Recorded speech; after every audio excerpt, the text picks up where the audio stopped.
This is the Nissan Titan Pro-4X. With updated looks and a solid feature set, why doesn't anybody buy this truck? That close. Well, we hit the trail looking for answers on this episode of Driving Sports TV. In the truck world, the Ford F-Series reigns supreme, with annual sales hovering close to 1 million units a year. Whether you're hauling or hooning, Ford has a truck to fit your requirements.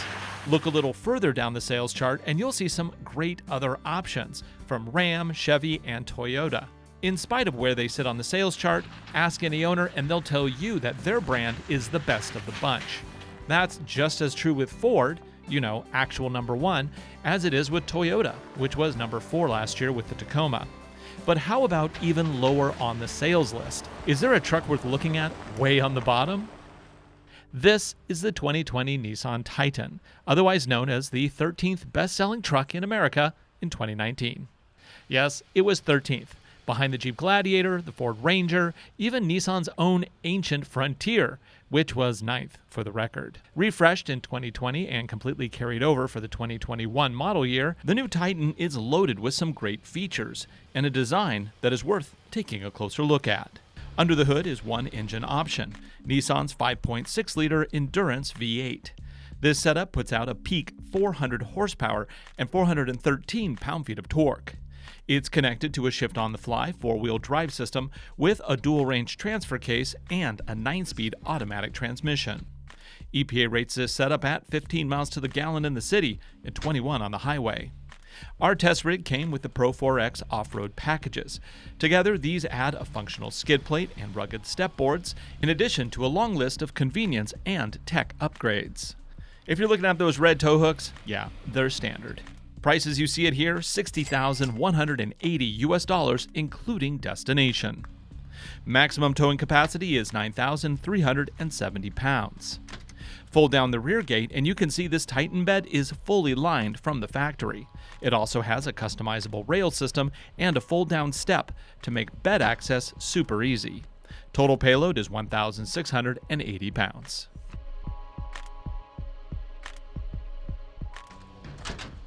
The Titan is only available with 4 doors. The model we have here is the smaller crew cab. When you need to use the second row as a secure cabin for equipment, it is easy to fold up the seat and make a flat floor. But that doesn't mean that it's short of features for human passengers. The panorama sunroof lets in a lot of light, making it a very pleasant space to hang out. Other amenities include fold-down armrest with cup holders, AC power, seat warmers, and USB power. Up front is a bland but functional experience. There are lots of useful cubbies to store everyday accessories.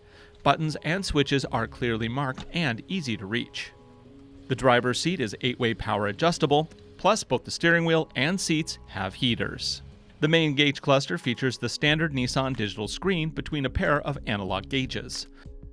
Nissan claims that the main infotainment system is the best-in-class standard screen among trucks. That said, it does trail behind the huge 12-inch options available from the competition on upper trims. The overall design of the system is also starting to show its age, with maps look like they were held over from the late 90s. It does, of course, support Apple CarPlay if you have a compatible device, and that does improve the experience quite a lot. Nissan has loaded up this truck with a nice list of standard safety equipment, including blind spot warning, lane departure warning, high beam assist, adaptive cruise control, and rear automatic braking. In addition, our test vehicle came with the optional surround view camera system. You would have to pay a lot extra to get such a long list of features on the competition. The powertrain of the Titan is impressive, and Nissan has made it easy to configure to your liking. The transmission lever is mounted behind the wheel with a clearly identified tow mode. Maybe it's a little too clearly identified.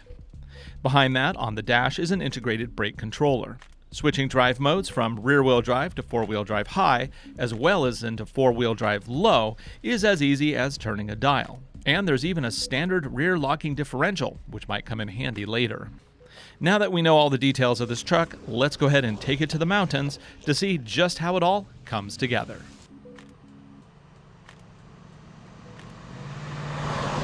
On regular roads, the Titan Pro-4X is actually pretty fun to drive.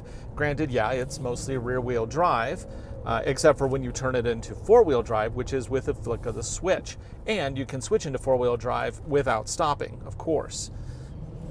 Handling is pretty well controlled. Transmission, yeah. But best thing of all about this vehicle is what it sounds like. That V8, oh, there's nothing like a V8, you know? Whew. And even though this is the off-road model with the Bilstein shocks, it's not too roly-poly on sealed surfaces. In fact, this is a truck you could easily drive every day.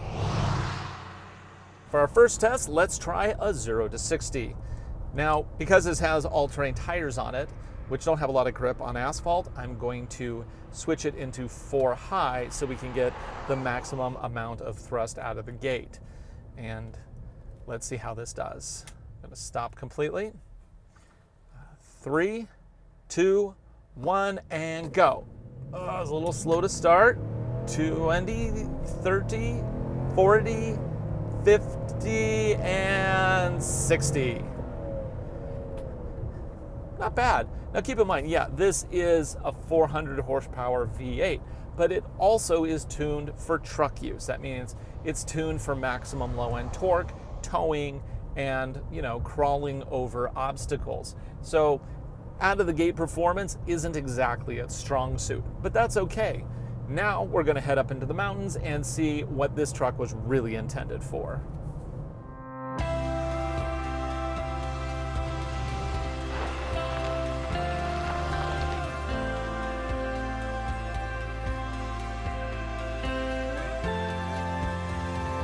It's roads like this where I'm pretty happy that this Pro-4X is equipped with Bilstein monotube off-road shocks. What that does is it really helps absorb some of the harsher edges of even, you know, insanely rough forest roads like this one. Now, are we going to jump this truck? No, we're not. But, you know, for regular driving down a road like this is just great. Also, this vehicle has complete underbody protection, so I don't have to worry about dinging my oil pan on an errant rock. Whoop. The downside here is something that is just a problem with the category, and that is the fact this is a very large truck. And it's just, you know, it's a victim of its class. The F-150 is also a very big truck. So you gotta watch it on these roads for getting scratches on the sides or hitting things as you go around corners a little briskly. But if the road is wide enough, you can go pretty much anywhere. Nice. Oh, the Pro-4X here is also equipped with all-terrain tires that do a pretty good job of getting us through the rough stuff. They are on 18-inch wheels, which gives us plenty of sidewall for soaking up those rocks. Oh, mud. Let's do the mud. Yeah. Ah. Oof. Sometimes you can't really see what's around the corner, and it's times like that I'm really glad it has underbody protection. Let's go a little slower here. Yeah. Now, I haven't even switched into four-wheel drive mode yet because, I mean, this really isn't that difficult. Oops, scratch the underbody protection a little there. That's what it's for, right? Let's do a climb. Up we go. Yes! Now, you might hear a lot of noise inside the cabin. It's because we have all the camera gear in here with us as well. So obviously that's not an issue with the truck. It's just an issue with loading it with gear. Whoop, whoop, Due to the time of the year that we're filming this, unfortunately, our normal test roads are all overgrown, and the Forest Service hasn't cleared them out yet. So today, we're going to have to try to find some new adventures. Well, this is going to be interesting. What do you think? Can we get through this? Yeah? I don't know. Let me roll in a little bit closer here.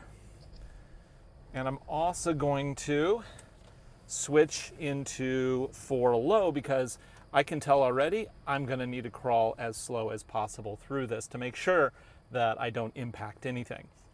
I'm also going to get a better line here because I'm a little helter-skelter right now. Let's go a little broader over there. Get this lined up. Okay. So let me take a look outside and see how things look. I have to be really careful here to make sure that I don't dent that. We don't have a lot of room on the left. There's a large boulder, but I think we can do this. Okay, I'm gonna look again. You know, it's all a matter of making sure you don't destroy anything. I gotta be careful with this door because I got a big rock right here. Oh, that close. This vehicle is too big for this course, but we're gonna push ahead anyway. Ready? Oh, I hope I don't break anything. I really don't like that this has an old school antenna, because that old school antenna keeps bumping things. I'm gonna go ahead and position my mirror down so I can look at the side down there. I'm also gonna turn on surround view cameras so I can see what's going on right there. You can see we're inches away from a very large dent on the side of the truck. Okay, looks like I'm clearing. Okay, so on that first obstacle, the Titan gave me enough tools to get through it safely. Granted, I had to use my eyes, I had to get out of the vehicle, but I also had the surround view cameras, which were helpful, albeit very low res. And of course, I could reposition the mirror so that I could kind of get a better idea as to my gapping with the rocks. Where does this go? I have no idea. Of course, we'll have to get out of here too, you realize. I don't know if this goes through. And almost immediately, we found out it doesn't go through. Unfortunately, that means we need to get this truck out of here. First, I try a multi-point turn. So, without hitting my cameras, and without tearing off a front bumper, using all the space that we have. Oh boy, okay. Let's see, let's try to go a little bit more over this way. Got a tree there too. I don't know which is going to be worse, the trees or the rocks ahead of us.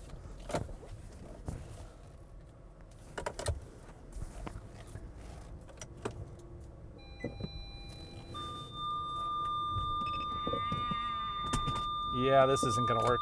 We're going to have to just back out, I think. Should we just go backwards? Okay, let's do it. Let's put it in gear first. It's a very sensitive gear shift.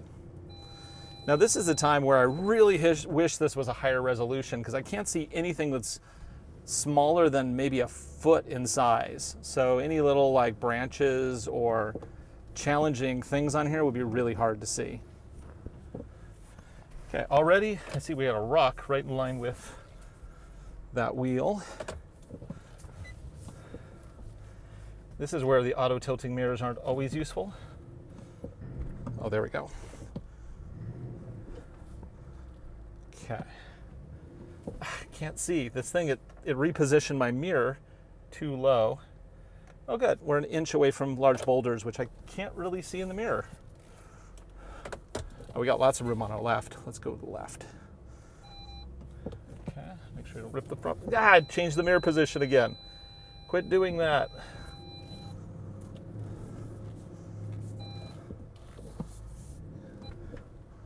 So we have just barely enough width to get this rig through. So I got to be really careful of stepping over things to make sure we don't land on a boulder.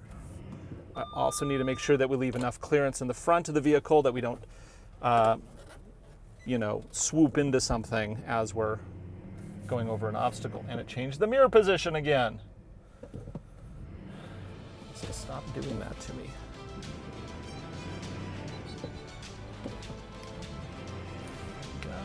Step over nicely. We got this. Come on, 400 horsepower. My foot's all the way down and it's not climbing it. 4 low, and it can't lift itself up without a little momentum. That's kind of annoying. Okay, there's the branch we hit before. There's a large boulder. Yeesh. I think we're gonna do it. I think we're almost clear. Almost there. Branch on the roof. Okay, we did it. on to the next adventure, right? Okay, let's do it.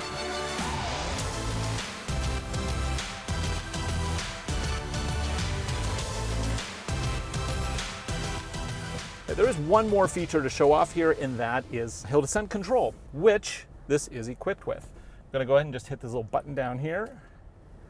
I think, there we go, get a little light on the dash. And this isn't the most extreme hill, but you know, it'll demonstrate the feature. It is covered in slippery sand, which is kind of, you know, good for the sake of example. I just take my foot off the brake and it eases me down. Now, can I change my speeds? No, it's basically one size fits all.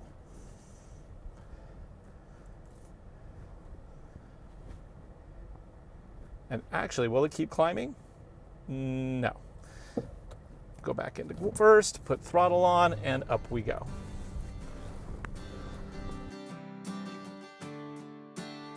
Just because this is a big truck doesn't mean that it doesn't have the latest in safety tech. And this is a pretty good little package on this.